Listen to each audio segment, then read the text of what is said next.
Mesdames les téléspectateurs, merci de votre fidélité à ce programme. Vous suivez votre émission Terrain d'entente. Terrain d'entente est un espace d'échange où nous allons ensemble chercher et proposer des solutions aux différents problèmes communs liés, n'est-ce pas, à notre vie quotidienne et à celle de notre beau pays, la Guinée. La principale règle de cette émission est de comprendre nos différences et de rechercher, n'est-ce pas, un terrain d'entente pour agir sur nos points communs. Dans ce numéro du jour, donc, nous parlerons de la réforme de la gouvernance territoriale, décentralisation et déconcentration. Pour cela, donc, nous invitons sur ce plateau de terrain d'entente M.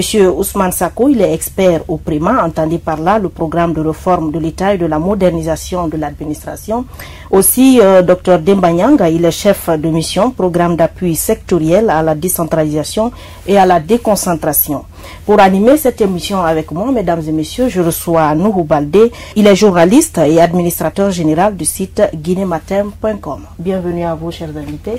Bienvenue à vous également, et mes téléspectateurs. Et pour commencer donc, ma première question s'adresse à vous, Monsieur Sako.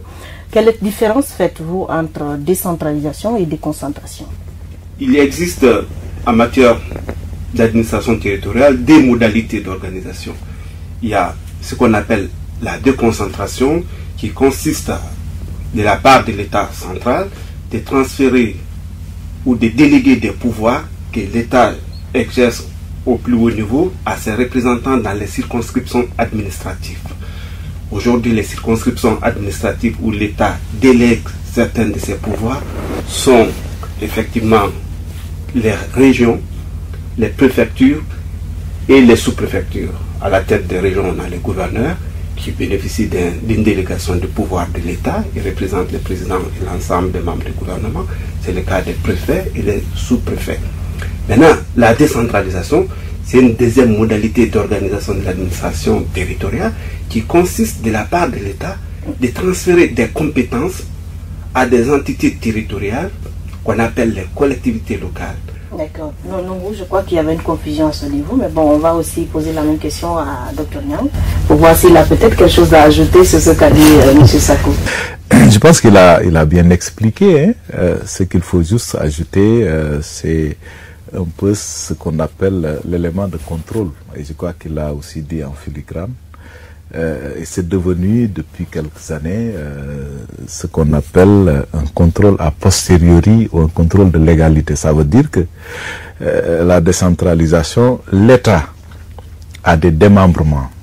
Ces démembrements, c'est que l'État prend une partie de ses pouvoirs et de ses prérogatives qu'il délègue à des entités décentralisées, effectivement, qui bénéficient à la fois de l'autonomie financière, mais aussi de la personnalité morale, à travers un code des collectivités locales qui détermine assez clairement les conditions dans lesquelles cette délégation s'exerce auprès de ces entités décentralisées.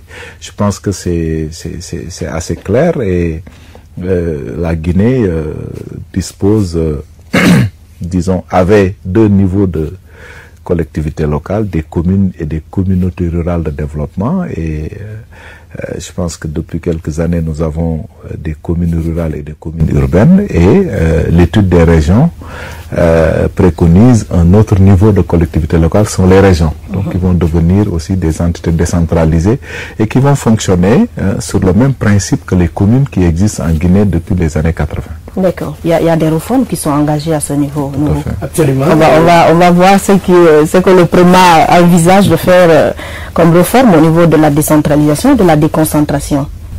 Vous savez, depuis un certain nombre d'années, la Guinée a engagé le processus de décentralisation au milieu des années 80 à 1985 avec le discours du général Lansana Conté qui a créé pour la première fois des collectivités décentralisées, les districts. C'était en 85. Après, on a créé les communes au début des années 90 avec les premières élections communales en 80, 91. Je crois qu'on est quand même parmi les premiers pays de la sous-région, en tout cas, à consacrer vraiment la décentralisation avec l'élection des organes élus. Ensuite, en 2006, on a adopté un code de collectivité locale qui vraiment consacre, avec le transfert des compétences, du patrimoine, des moyens, qui met en place le cadre juridique de la décentralisation. Et de 2009 à 2012, on a élaboré une lettre de politique nationale de décentralisation et de développement local, qu'on appelle la LPN, qui a été signée par un décret du président de la République comme le document de référence en matière de la décentralisation et du développement local et d'une manière globale de la refondation de l'État. Les réformes, pour arriver à ces objectifs, il y a différents axes. Il y a les axes qui concernent le développement territorial, dont une bonne partie est consacrée au volet de l'organisation territoriale. Comme on l'a dit tout à l'heure, il est question aujourd'hui de doter de notre pays en termes d'organisation territoriale des acteurs qui représentent valablement et avec des compétences bien précises au niveau des circonscriptions territoriales. L'une des réformes qui est envisagée et qui a été validée par plusieurs études, on a aujourd'hui 305 sous-préfectures. La dernière sous-préfecture créée, ça a été la sous-préfecture de Kassa. Bon, on a 304 communes rurales, ce qu'on appelait avant les CRD. La sous-préfecture de Kassa, mais qui est malheureusement sans préfecture. Oui, il est sans sous-préfecture, mais bon, la Constitution dit les circonscriptions territoriales administratives sont les préfectures et les sous-préfectures. Mais il ne lie pas la création d'une sous-préfecture à une préfecture. Maintenant, la sous-préfecture de Kassa faisant partie... En général, quand on entend parler d'une sous-préfecture, on s'attend à une préfecture. Non, bon, je dis... Il y a eu une préfecture, voilà, il y a eu une préfecture, et maintenant la sous-préfecture. Bon, je dis, bon, c'est une simplification, mais je dis, la Constitution dit les circonscriptions administratives sont les préfectures et les sous-préfectures. Les circonscriptions administratives sont créées par un décret. Bon, l'État, le président de la République, a créé la sous-préfecture, a érigé Kassa en sous-préfecture. On ne peut pas se poser la question parce qu'il n'y a pas de sous-préfecture, il n'y a pas de préfecture. Donc, Conakry n'est pas une préfecture, qu'on ne peut pas ériger une entité en sous-préfecture. Il y a effectivement une des réformes importantes aussi à faire au niveau de la déconcentration. Ça concerne effectivement de réduire le nombre de sous-préfectures par rapport au nombre de communes rurales. D'accord. Voilà. Donc, Dr Niang va nous donner son avis par rapport à toutes ces réformes engagées. Je pense que la Guinée, en tout cas, est l'un des pays où on a mis en place une réforme d'envergure. C'est comment faire en sorte pour que la décentralisation soit au cœur de l'action de l'État. Parce que cette décentralisation prend en compte la question de l'État de droit.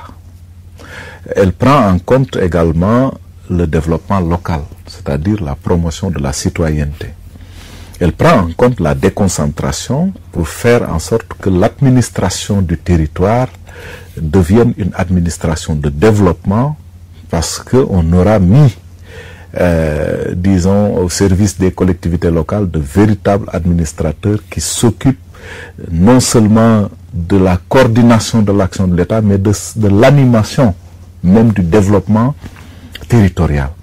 Et cette réforme aussi, elle est d'envergure, elle est importante parce que elle interpelle la question du financement même de la décentralisation et d'une manière générale du développement du pays. Parce que si la Guinée réussit la mise en œuvre de la lettre de politique, je pense que ce sera...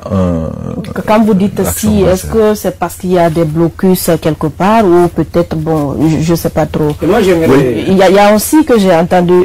Je veux savoir, au-delà de ce qui est écrit, de ce que les experts nous proposent et de ce qu'on accepte, il y a quand même l'effectivité de la chose. Vous avez parlé tantôt de ce qui avait été prévu depuis 2010 au niveau de la Constitution. Nous savons que ce n'est pas appliqué. On a plutôt des délégations spéciales qui dirigent les communes. Oui, est-ce qu'il n'y a pas un éloignement entre, est-ce qu'il n'y a pas de fossé entre ce qui est dit, ce qui est accepté et la pratique? C'est M. Baldé. Sur ce sujet, vous avez vu, en 2009-2010, il y a l'ordonnance 032 qui a été disons, prise par les autorités à l'époque. Vous vous souvenez de la période d'exception dans laquelle la Guinée a évolué. Et la lettre de politique a été élaborée dans ce contexte de crise, il faut le dire, mais en même temps aussi des autorités de l'époque avaient pris une ordonnance pour dire que nous allons proroger le mandat des collectivités locales. Et c'est ce mandat-là qui est encore en cours, même si on considère que le mandat a expiré depuis quelques années. Au-delà des délégations spéciales, on a vu tout à l'heure la réaction d'Aminata justement sur la création d'une sous-préfecture, alors que M. Sako disait que l'étude préconise plutôt la réduction, peut-être à moitié de... Oui. 305. Effectivement, bon, voilà. cela peut apparaître effectivement plus contradictoire, mais la création de Kassa, ou en tout cas l'érection de Kassa comme une sous-préfecture, n'est pas forcément très contradictoire, puisque c'est un territoire... Ça va à l'encontre de votre étude. Oui, mais c'est-à-dire que Kassa, bon, a une spécificité, c'est une île qui a ses propres réalités. Et je rappelle qu'au temps du premier régime, c'était un arrondissement, c'est-à-dire qui avait le statut aujourd'hui d'une sous-préfecture. Le problème se pose au niveau du territoire, des communes qui sont à l'intérieur du pays contigus, ce qui n'est pas le cas de Kassa, qui est une île. On peut comprendre Kassa étant à quelques, même proche de Conakry, mais une île peut avoir des réalités et mérite d'avoir des représentants ou une gestion autonome, ou en tout cas une gestion avec une autorité qui s'occupe de ses affaires. Kassa est une sous-préfecture, ça a été dit par le président. Voilà. Je pense qu'il reste une sous-préfecture. Je voudrais quand même donner la parole à Dr Niang. Sur ce plan, je pense qu'il y a quand même, disons, un réajustement qui va être opéré par le nouveau code des collectivités locales, dont l'adoption est attendue au niveau de l'Assemblée nationale. Je pense qu'il y aura une rectification qui sera faite à ce niveau-là. Par ailleurs, une sous-préfecture. Et d'ailleurs, pour aller dans le même sens, vous savez que l'Union européenne qui finance le 11e FED a prévu une étude sur le Grand Conakry. Donc une approche de développement territorial de la capitale, et c'est dans ce cadre-là qu'effectivement il est prévu de revoir même le statut de Kassa et de voir dans quelle mesure on peut intégrer cette entité un tout petit peu particulière dans un ensemble qui s'appellerait le Grand Conakry. Donc je crois que là aussi, l'État est en train de voir ce que cela va donner. Je voudrais savoir ce que vous faites concrètement pour aider au développement de ce secteur en tant que partenaire technique et financier. Je crois que le programme d'appui sectoriel à la décentralisation et à la déconcentration est d'abord, disons, une continuité de ce qui a été fait, je le rappelle, à travers un premier programme financé par l'Union européenne. Il s'agit d'un programme qui doit mettre en œuvre la lettre de politique nationale de décentralisation et de développement local et son plan d'action. D'abord à travers le développement territorial. Ce développement territorial, c'est de dire aujourd'hui que nous avons 8 régions administratives en Guinée. Nous avons un besoin de rationalisation de l'aménagement du territoire. En quoi faisant? En essayant de voir comment réduire le nombre de régions pour passer d'un nombre de 8 à un nombre de X. Et vous avez fait des propositions allant dans ce sens? Tout à fait. Nous avons fait des propositions allant dans ce sens. Je rappelle qu'il y a un premier scénario qui portait le nombre de régions à 6, un deuxième scénario qui portait le nombre de régions en 4, en épousant les régions naturelles de la Guinée. Je vois pourquoi M. Sako parlait tout à l'heure d'une réduction au niveau de sous-préfecture. Bon, ça aussi c'est un élément de proposition, parce qu'effectivement, comme il l'a dit, nous avons un pays où le nombre de communes à l'époque de CRD correspondait au nombre de sous-préfectures. Il y a là un problème de rationalisation dans l'utilisation des structures et des hommes aussi. On ne peut pas avoir 304 CRD et 304 communautés rurales sous-préfectures. Et comme vous l'avez dit, logiquement, quand on a une préfecture, on a X sous-préfectures. Si on en a un, je donne le cas de certains pays de la sous-région, où en moyenne, c'est 4 sous-préfectures pour une préfecture. En moyenne, dans la sous-région. en général.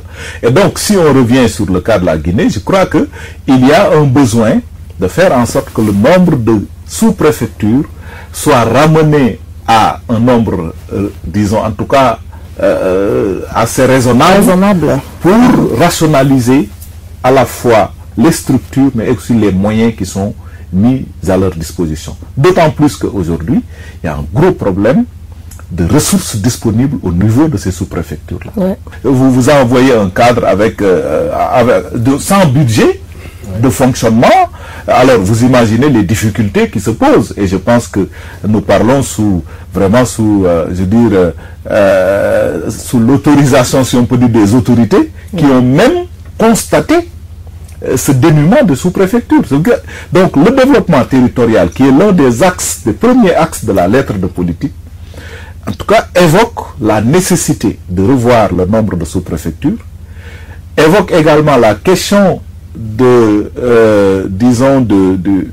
nombre de régions à ramener à 6 ou à 4, selon l'option que l'autorité de l'État retiendra, et également de faire un travail sur le Grand Conakry pour faire en sorte également que du point de vue territorial, mais également du point de vue institutionnel, nous ayons une entité qui reflète les préoccupations de l'État. Moi, je voudrais savoir avec M. Sako, qui est de Préma, quels sont les véritables problèmes que l'on rencontre dans la mise en œuvre de ces activités qui empêchent leur aboutissement. Et qu'aujourd'hui, effectivement, malgré l'existence des textes sur la décentralisation, il y a un certain nombre de problèmes qui se posent.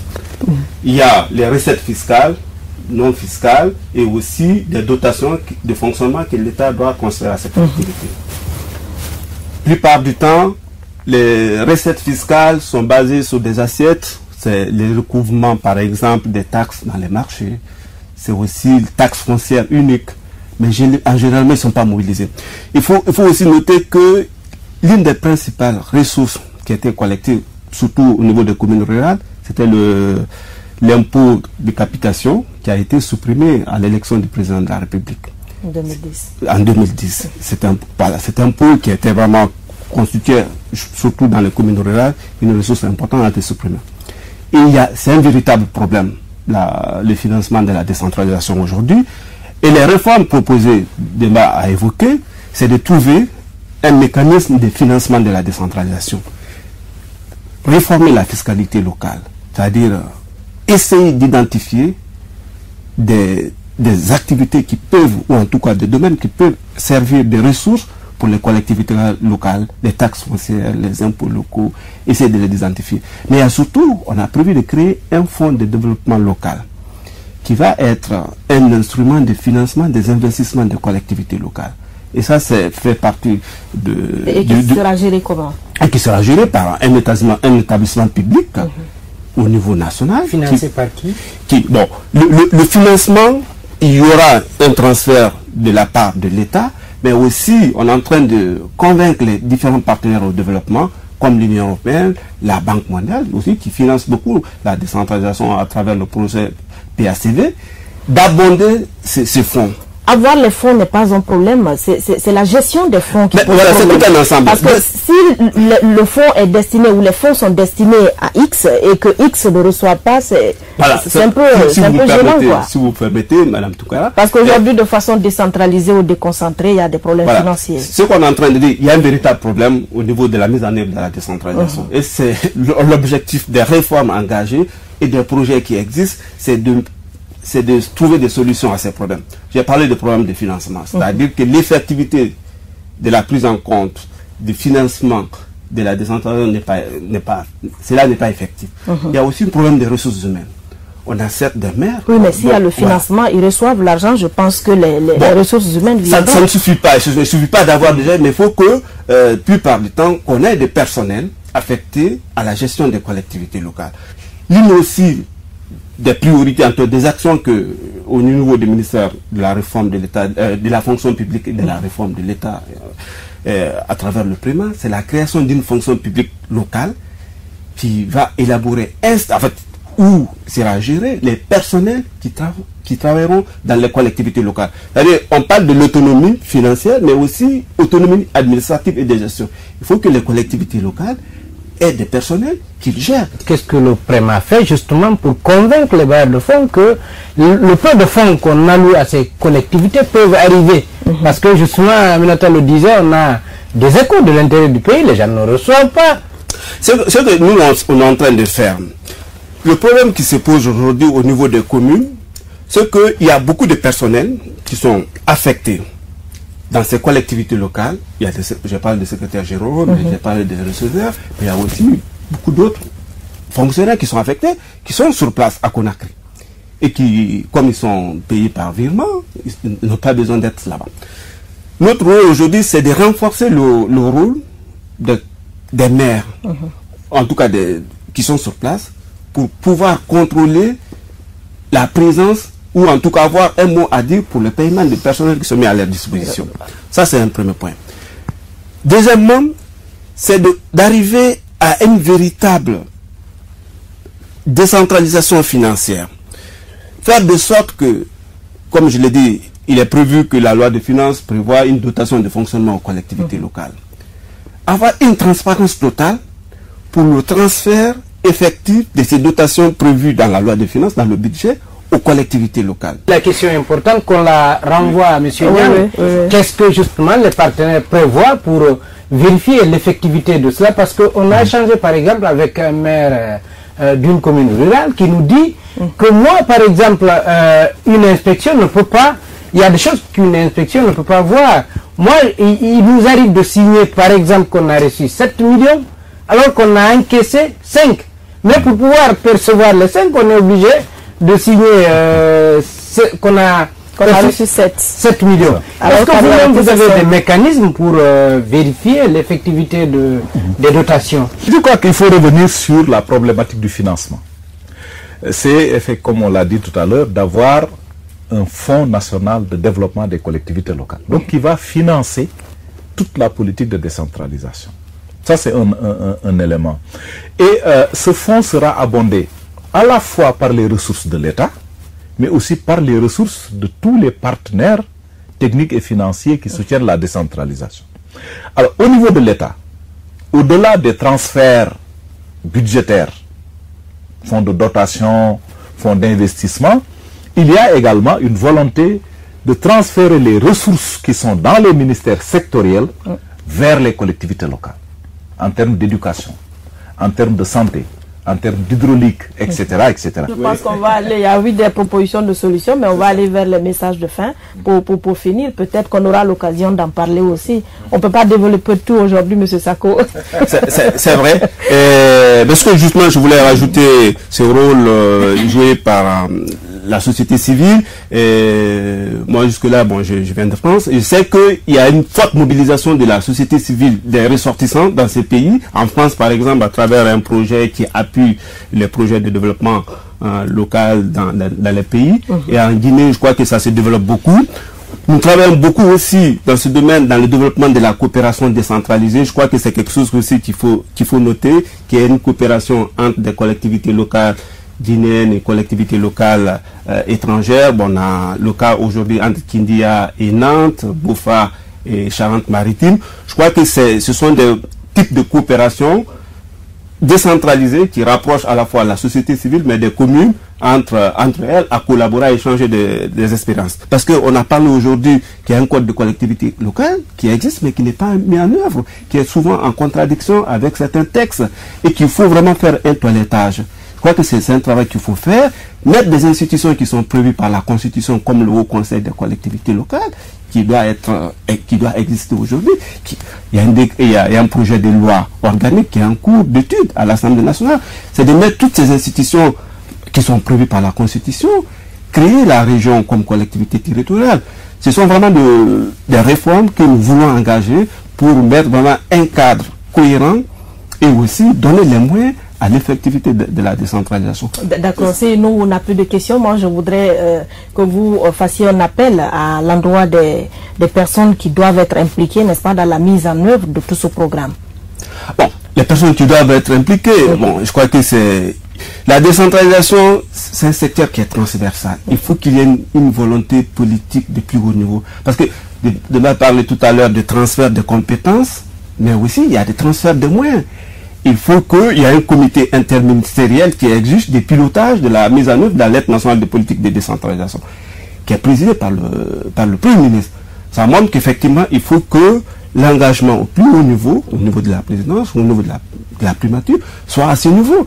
Puisque un simple ministre, bon, je ne dis pas un simple ministre, le ministre de l'administration du territoire ne peut pas dire à ses collègues forcément de dire, bon, le code de collectivité prévoit le transfert des compétences en matière d'éducation de base aux communes, faites-le.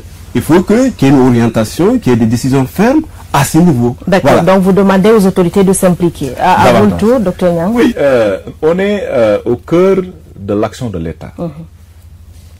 Je pense que le président de la République a déjà pris une mesure importante qui consiste par décret à adopter la lettre de politique. L'autre niveau, c'est maintenant la mise en œuvre. Ouais. La mise en œuvre doit se faire à travers un dispositif qui existe, qui est la commission interministérielle de pilotage de la lettre de politique. Cette commission interministérielle est également institutionnalisée. Elle est présidée par le Premier ministre. Et comme l'a dit Ousmane, s'il doit y avoir des dotations sectorielles qui partiraient du ministère de la Santé, de l'Éducation ou de l'Hydraulique vers les collectivités locales, le ministère de l'Administration du Territoire et de la Décentralisation peut inviter son collègue à le faire, mais ne peut pas demander à son collègue de le faire, disons, en tout cas, il reviendra au Premier ministre, par exemple, de donner les instructions nécessaires à ce niveau-là pour que, effectivement, ces dotations sectorielles soient transférées aux bénéficiaires. Donc, vous voyez, le niveau quand même, je veux dire, c'est en fait selon le principe de subsidiarité et de responsabilité qu'il faut appliquer ici. Chaque acteur et chaque niveau a disons, une responsabilité particulière. Quand un décret est pris pour dire cette lettre de politique devient maintenant le document de cadrage de la politique de décentralisation, il appartient aux autres niveaux, selon leur responsabilité, de dire, écoute, ça me revient en tant qu'autorité et il faut mettre en œuvre. Donc je crois qu'on est dans la mise en œuvre et nous, en tant qu'assistance technique aussi, il faut le rappeler, nous sommes chargés d'accompagner les autorités dans la mise en œuvre de ces réformes-là. Et je pense que partout, nous avons une oreille attentive. Je signale que autant pour le ministère des Finances que pour le ministère de la Fonction publique, que pour le ministère de l'Administration du Territoire et de la Décentralisation dont dépend ce programme-là, il y a une volonté commune de faire en sorte que ces réformes aboutissent. Donc pour l'instant, on n'est que à 4 mois du début de ce projet-là. Nous espérons que, comme c'est un programme de 3 ans, d'ici là, nous pourrons avoir des résultats probants. On l'espère bien. Merci donc à vous d'avoir accepté notre invitation. Merci également à vous, aimables téléspectateurs. Aujourd'hui, votre émission Terrain d'entente a parlé de la réforme au niveau de la décentralisation et de la déconcentration. Était ici donc pour en parler Dr Demba Niang. Il est chef de mission, programme d'appui sectoriel à la déconcentration et à la décentralisation. Monsieur Ousmane Sako, il est expert au PRIMA, le programme de réforme de l'État et de la modernisation de l'administration. Était ici également pour animer cette émission avec moi, Nourou Baldé, il est journaliste et administrateur général du site guinématin.com. La seule recommandation donc issue de cette émission est ensemble œuvrons pour la réussite des réformes engagées dans notre pays. Merci une fois encore et à très bientôt si Dieu le veut bien. Prenez soin de vous.